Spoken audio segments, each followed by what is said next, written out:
And imagine, for our viewers in the audience, Congress hasn't taken a vote in more than 50 years for the nation's #1 anti-poverty program.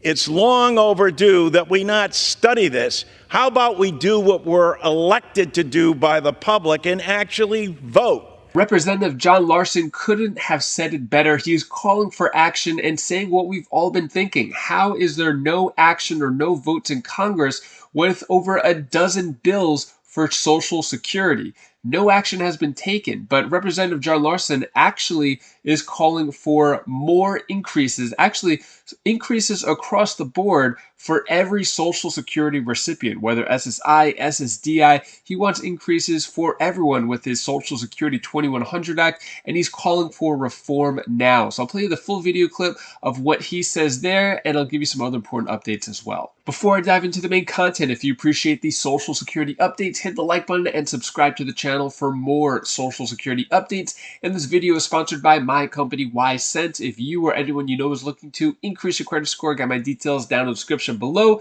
As you can tell, cut off the beard a little bit, looking a little different. What do you think? Good, bad? Anyways, let's get into it here. Representative Larson and Nancy Altman. Voters want Congress to expand Social Security, not cut it behind closed doors. And I think at this point, Americans just want some type of change with Social Security, at least for Congress to show their worth of their $174,000 salary. At least do something, take some type of action for Social Security, and ideally increase it and expand it and reform it. So I'm going to play you this speech, which was just said in Congress just 2 days ago by Representative John Larson, who seems to be the poster boy for trying to get Social Security change happening in Congress. Take a look at this. Thank you, Madam Speaker. Madam Speaker, I rise today to speak about the nation's #1 insurance program, Social Security. It has been that way since Franklin Delano Roosevelt first introduced it, and continues to be the #1 anti-poverty program for the elderly, and frankly, Madam Speaker, the #1 anti-poverty program for children. And yet Congress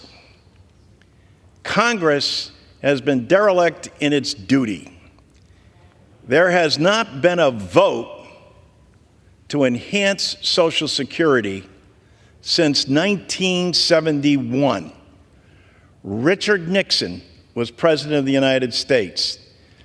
As we speak today, there are close to 70 million Americans who rely on Social Security. Of those 70 million, it's important to understand that 10,000 baby boomers a day become eligible for Social Security. More than 5 million of our fellow Americans have worked and paid into a system and get below poverty level checks from their government, the wealthiest in the world, with the nation's #1 anti-poverty program that this body has not acted on in more than 50 years.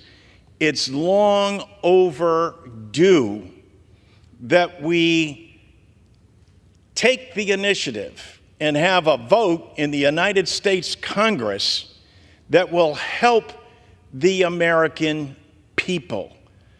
Social Security is bedrock, and whether you're a Democrat, Republican, or independent, you understand this. Now, our colleagues on the other side have put forward something they call a study commission. We don't need to study Social Security.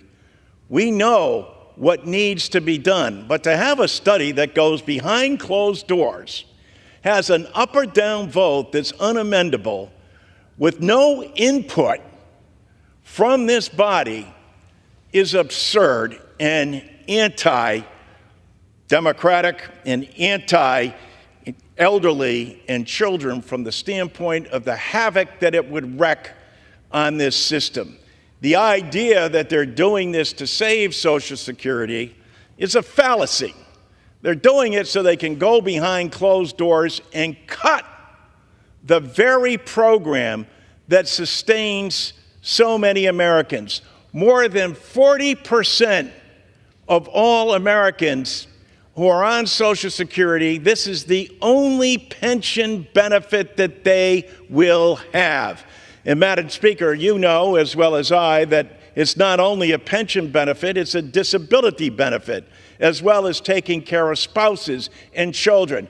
And imagine, for our viewers in the audience, Congress hasn't taken a vote in more than 50 years for the nation's #1 anti-poverty program. It's long overdue that we not study this. How about we do what we're elected to do by the public and actually vote? And if you got a better idea, put it out there. But we believe this as well. I commend President Biden for saying, and look, the way that we're going to pay for this is to lift the cap, or what's called scrap the cap, on people making over $400,000. This past month marked that millionaires have already stopped paying into the Social Security program. Bill Gates stopped paying back in January. That is wrong, it's not right, but to lift that cap will allow us not only to extend the solvency of Social Security, but increase benefits across the board for its members, to make sure that WEP and GPO, which have hurt teachers and municipal employees over the year, is finally scrapped. To have in there a tax cut for more than 23 million Americans who continue to pay taxes on their Social Security, and to make sure that everyone's benefits are enhanced. And where does that money go, Madam Speaker? The money from Social Security goes right back into every single congressional district, and it allows those individuals in that district to sustain themselves.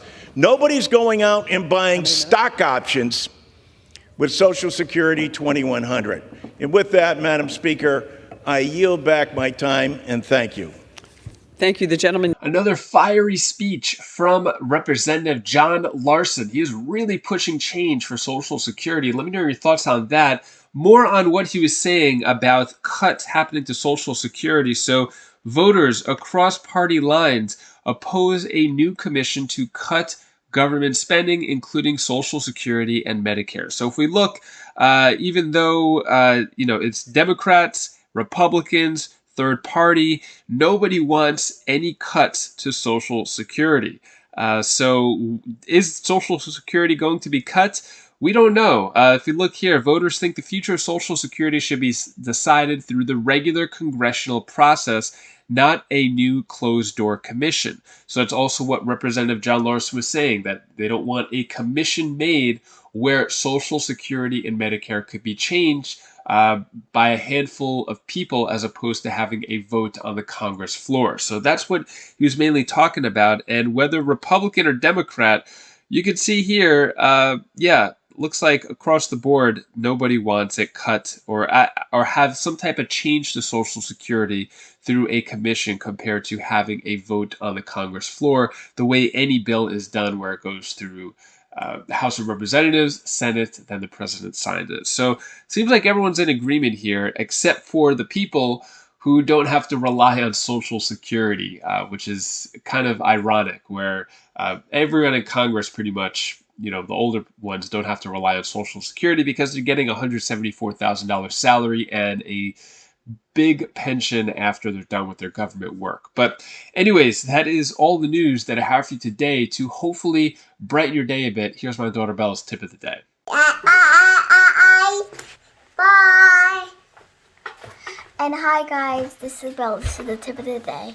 That's just my sister clip, but now we're doing my clip.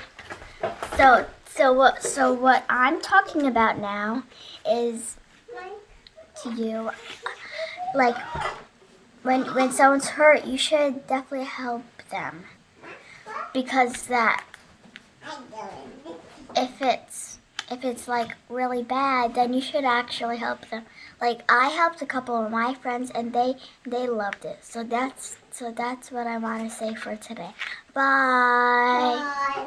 If you want to see the 3 big changes happening in 2024 to Social Security that you may have missed, you're going to want to click this video right up here as I go over more detail exactly what those changes are, what you should be aware of. So click that video now and I'll see you in that video. Take care, be safe. Thank you for watching.